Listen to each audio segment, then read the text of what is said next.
Hey, Tina here. Sundays are meal prep days. You'll see in some of my previous videos that I talked about how I make my breakfast for the week so they're good grab and go breakfast. Now I'm going to talk about lunches, and today I am cooking chicken thighs, boneless, skinless. Yes, I like the red meat. Yes, it's a little bit more fat, but I eat a balance of proteins, fats, and carbs.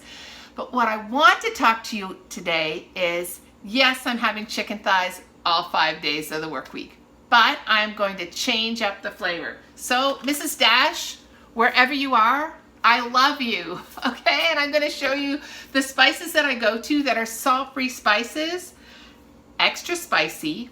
Today this is a new one. I'm trying the chicken, haven't tried it before. We'll definitely let you know how it is.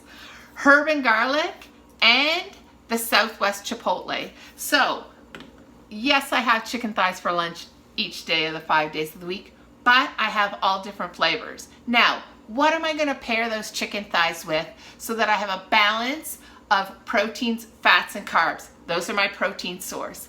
What I'm going to do is I'm going to cube up probably 2 large sweet potatoes. Cube them, drizzle them with a little bit of olive oil, that's it, and bake them in the oven.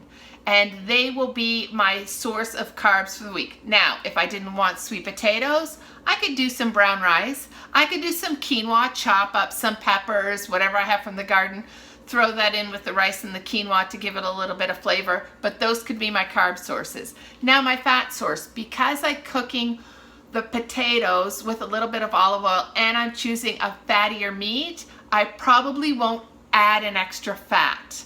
What I will do is have a nice big salad on top of all that. Yes, I eat a lot. A nice big salad on top of all that. And instead of using dressing, I like to just throw in a bit of salsa.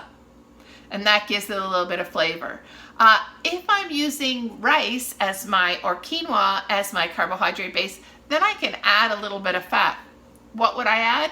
I might add some homemade salad dressing, right, that I make with olive oil, something like that, onto my salad that I'm having with lunch. But 4 different flavors of Mrs. Dash gives me 4 different flavors of chicken for the week, and I'm going to really enjoy that lunch. And it's easy because I do it all in one shot and it's ready to go.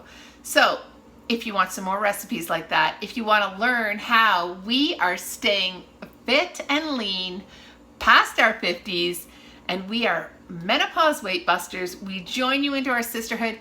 Come and join our free Facebook community. We would love to have you, where we talk all things food and how we live to eat, stay lean, and the supplements we use to be healthy in these menopause years. That's it for now. See you soon. Bye, guys.